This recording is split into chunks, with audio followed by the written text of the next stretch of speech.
España en la Guerra Civil. Hace casi un siglo, en 1936, es la Guerra Civil Española, que termina 3 años después con la dictadura de Franco, el cual instaura una autarquía.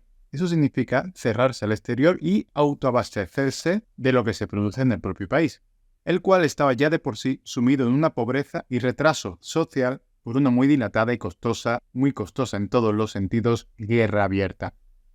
Después de la Guerra Civil, incluso 10 años después, España permanece totalmente cerrada al exterior. No comerciaba con extranjeros, no compraba, vendía, y el sector predominante en este país era la agricultura, el cual fue incluso aumentando su PIB en el Estado. Y peor aún, como suele pasar cuando te aíslas, que no te nutres del exterior. No nos estábamos enriqueciendo de posibles avances, no estábamos desarrollando bien nuestra agricultura, ni casi nada.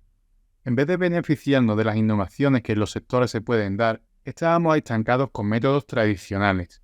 Sí, con burros, manos desnudas y herramientas manuales para trabajar.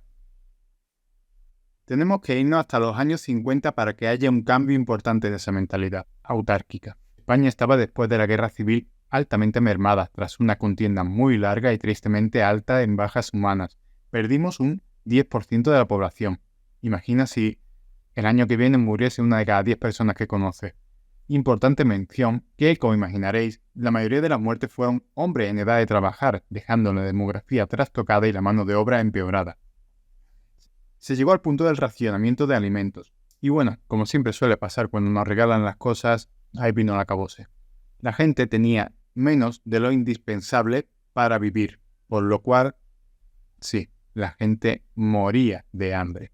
Mención especial a nuestros hermanos argentinos que fueron quienes nos proporcionaron una cantidad muy generosa de carne. Quizás hoy yo esté grabando este vídeo gracias a vosotros. Muchas gracias. Bueno, habían pasado 10 años desde la Guerra Civil y España no mejoraba. Al contrario incluso. Entonces, ¿qué pasó? Franco se dejó asesorar por los tecnócratas, que eran gente experta para resumir. Y cambiamos totalmente el modelo de negocio español. Adiós autarquía. Nos abrimos al exterior, abrimos nuestras fronteras, devaluamos nuestra moneda, la peseta en aquellos tiempos, invitando a extranjeros a venir aquí, a venir a invertir, a poner sus sedes de empresas, sus bancos, por supuesto, venir a hacer turismo y consumir aquí, pero incluso venir mano de obra a trabajar más barata, porque aunque estamos muy mal, no éramos el peor país del mundo. Y siempre un país se enriquece si tiene mano de obra más barata que la que ya tienes. Impulsa a obtener mejores beneficios, lo cual favorece el desarrollo de un país. Y otro factor muy importante es que los españoles ahora podían emigrar a otro país a trabajar, sobre todo a Alemania.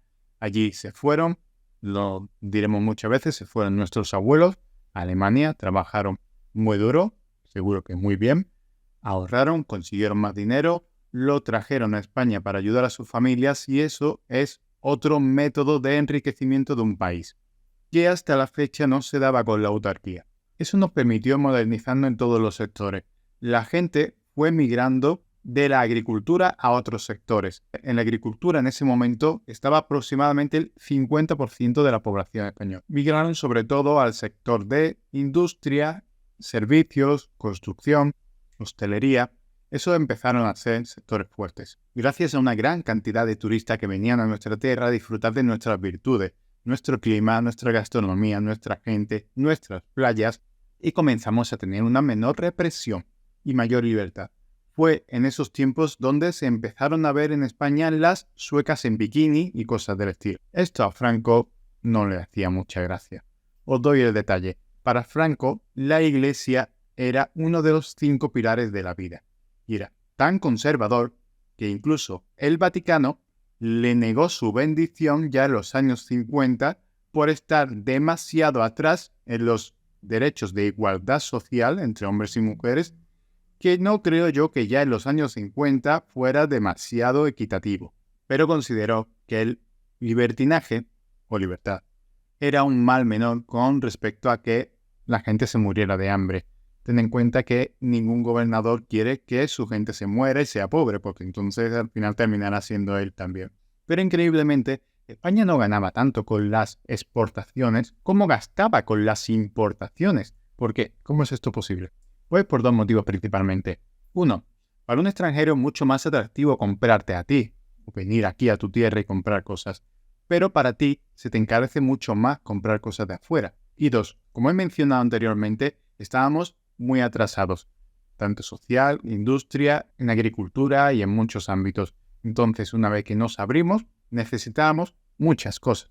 Teníamos que importar un montón de cosas para las fábricas, para las maquinarias, para nuestros campos. Había que importar un montón de cosas que no teníamos nosotros y al necesitar estas cosas y ser más caras, nosotros no ganábamos tanto por ahí. Pero modernizarla también ayudó a que menos gente trabajase en la agricultura, pero no por esto se viese resentida. Por ejemplo, antiguamente hacían falta 20 personas para trabajar en la agricultura y en ese punto hicieron falta 18 personas para construir un tractor y 2 para conducirlo. Y luego, lo más importante, la productividad. Imagina que tenía a 20 personas trabajando la tierra, el campo, con herramientas manuales. Cada uno conseguía arar 10 metros cuadrados al día y yo les daba a cada uno 10 pesetas al día. El metro cuadrado me costaba un metro, una peseta. 20 personas por 10 metros, 200 metros diarios. 20 personas por 10 pesetas, 200 pesetas diarias. Ahora con un tractor solo tengo 2 agricultores, a los cuales les pago incluso más que les pagaba antes. Pongamos 20 pesetas a cada uno. Y un tractor es capaz de arar, por ejemplo, 200 metros cuadrados de tierra diaria. 2 personas por 200 metros, 400 metros diarios. Luego, 2 personas por 20 pesetas, 40 pesetas diarias. El metro cuadrado me cuesta 0,10 pesetas diarias. Estoy aumentando salarios, aumentando producción y reduciendo costes. Importante mención que el tractor no ha aparecido allí porque Harry Potter ha agitado su varita mágica. Tiene un desembolso importante y al principio las ganancias irán principalmente a amortizar, a pagar la deuda del tractor. Pero con el tiempo se presupone que debería de ser beneficioso para todos. Eso sí, el PIB de España aumentó porque aunque en las importaciones perdíamos dinero, por ejemplo, comprando piezas para tractor, lo compensábamos con el turismo. Sí, exactamente igual que pasa hoy. Esto no ha cambiado en más de 70 años. Por esto y otras cosas, España empezó a crecer, pero el verdadero boom, donde hubo un crecimiento exponencial de España, fue en los años 60, por 2 motivos. Te lo explico a continuación. 1. Hacer una devaluación de la moneda no es instantáneamente positivo para un país.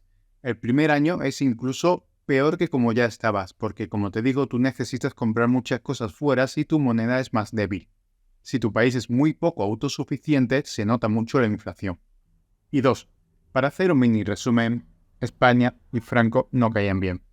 El franquismo de Franco estaba claramente asociado con el nazismo y el fascismo de Hitler y Mussolini respectivamente. Pero cuando Franco vio que sus aliados en la guerra iban a perder, dijo, donde digo, Diego, y ahí os quedáis. Y tras muchos años de intentar acercar posturas, consiguió la simpatía de los Estados Unidos en los años 60, ofreciéndole bases militares en Sevilla, Madrid y Zaragoza, entre otras cosas. Lo cual abrió las puertas al mundo entero de España para poder comerciar con todos y entonces ahí sí, España consiguió un superávit que los acercó al nivel europeo en los 70, tanto a nivel económico como social, pasando de un 45% de analfabetismo en la población a solo un 4%.